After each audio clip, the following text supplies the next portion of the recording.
Hey YouTube, it's Karen here. Hey, I got another product to show you from Seekoutside.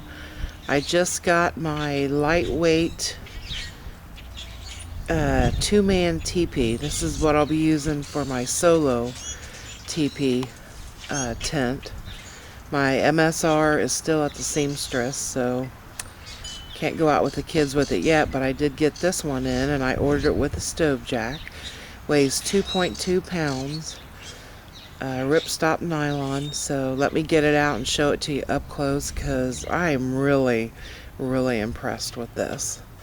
This is their Beyond Timberline 2. It's brand new out, so it's a nice two-man teepee, but if you put the stove in it, it's just one man. So this will be great for solo for me for a hot tent, or I could use it any other time.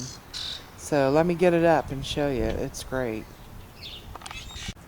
Well, there she is, all set up. I got the stove inside of her. I had them install my stove jack instead of me. But it's got two doors on it, one on each side, which is nice. You can open up that other side.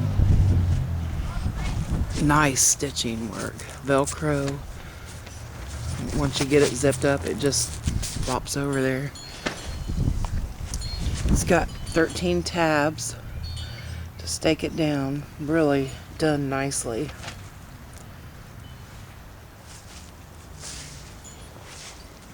Comes with those hog type stakes. Same kind the MSR came with.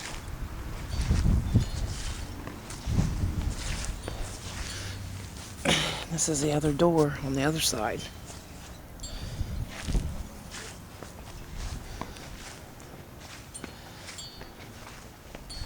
Ripstop nylon.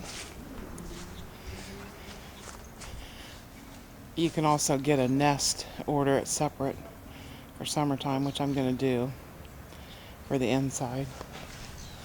I'm going to go ahead and fire up my stove and put my sleeping system in it so you can see that. Like I said, it's normally a two-man tent, but with the stove it's just a one-man.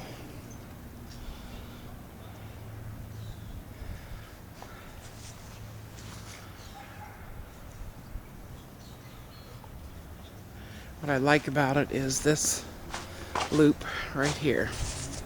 This is what I'll be using when I take it out. That gets rid of the pole. You can just, loop it up on a ridgeline, and that eliminates the pole. It does not come with a pole, but they sell them.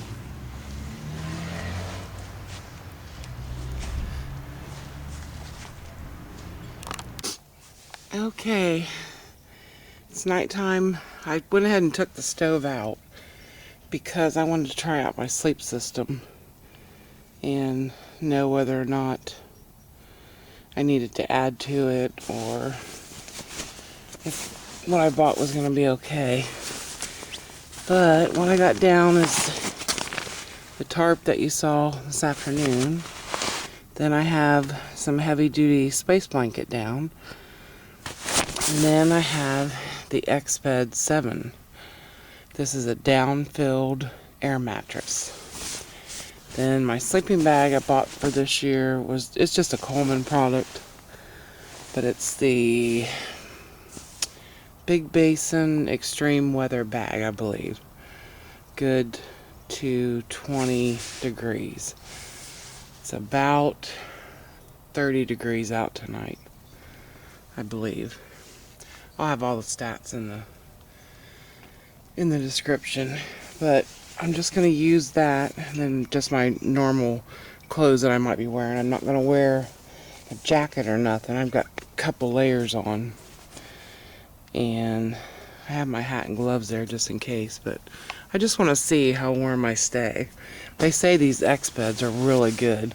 After a while, after about an hour laying on them, you'll feel the warmth, and I decided to spend the extra money on that instead of a down-filled bag.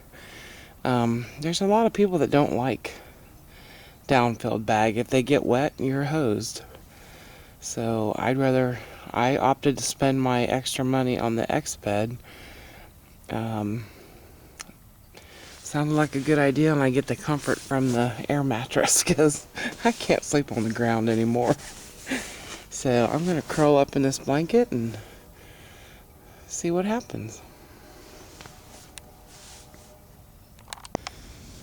Well, here's looking at the peak of the teepee. I'm laying down.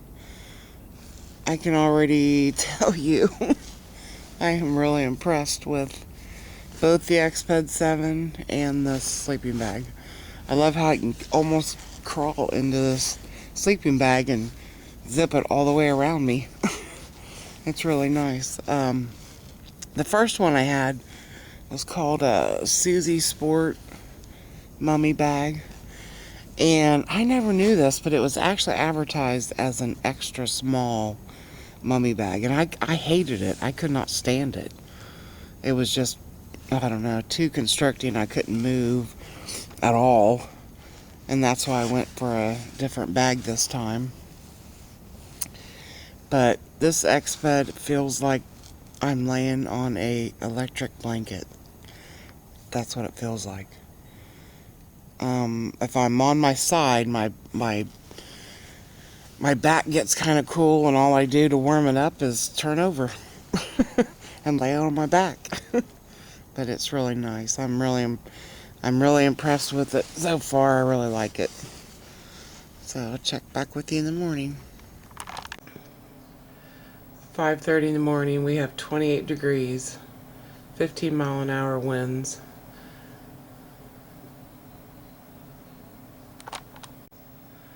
That's pretty much what it was all night, because it was pretty windy, but felt like 19. Their wind chill. I'd like to do a big shout out to my friend Stan, Deep South Experience. He sent me this coffee pot a little while ago. I apologize for not getting to it.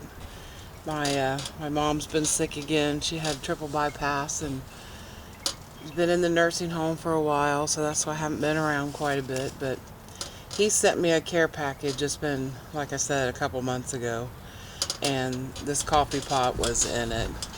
And I just love this thing. I mean, it takes just as long. It takes you just as long to boil a cup of water for a crappy cup of instant coffee as it does to boil water for a great cup of coffee in this. That's all it's waiting for, is to boil the water and percolate up through, and it makes a great cup of coffee. It's one of those espresso coffee makers, but it works great out in the bush.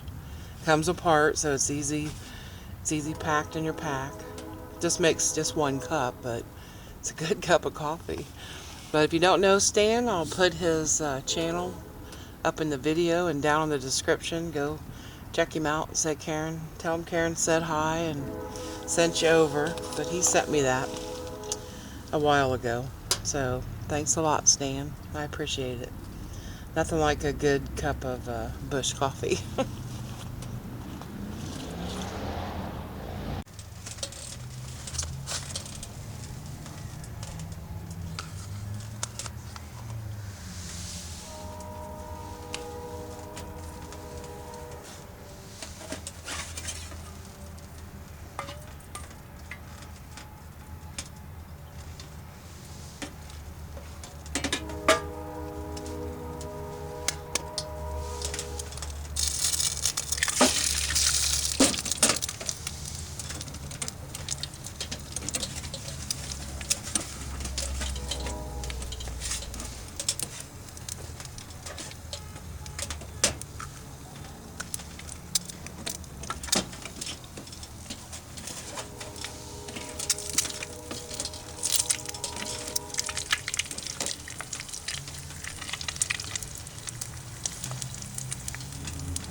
Hot enough to cook on.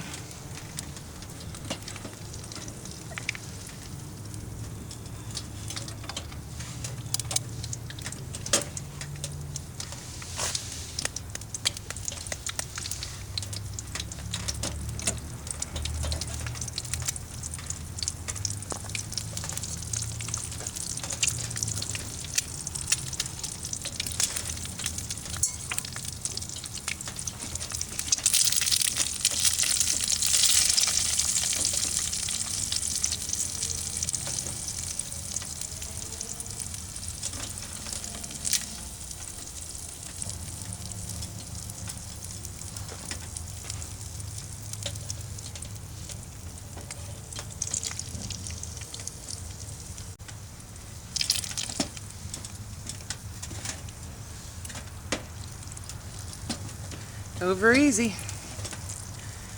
This is one of those Tech Sports pots and pans. I have a set of them. There's one of the first ones I ever bought. They're stainless steel. They have a real thin copper on the bottom of them, but they're long gone. They still work good. The trick is you heat your pan up first, then you put your oil in, and nothing should stick. They're not sticking. My eggs aren't sticking. But that's the trick. You heat your pan up first, then you seen me put the oil in.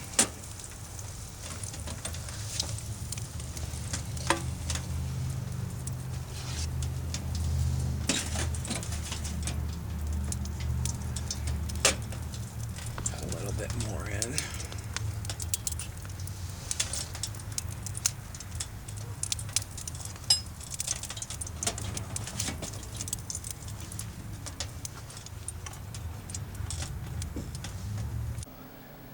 Thanks for watching, everybody.